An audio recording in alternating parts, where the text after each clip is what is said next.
Assalamualaikum warahmatullahi wabarakatuh. Hai YouTube, ketemu lagi dengan saya Nuraini Suwarto, Happy Cooking.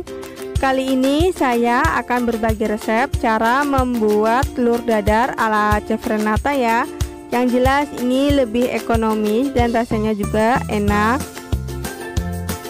Untuk bahan yang saya gunain ada setengah sendok teh garam dan setengah sendok teh penyedap, 2 kotak tahu yang ukurannya besar, ada 3 siung bawang putih dan 3 siung bawang merah, ada cabai hijau dan cabai merah, daun sup dan daun bawang.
Jadi harus nunggu dingin dulu baru dipotong. Dan ini hasilnya ya teman-teman, cantik banget dan rasanya pun enak. Telur dadar ala Chef Renata yang ekonomis, mudah, enak rasanya. Selamat mencoba dan terima kasih.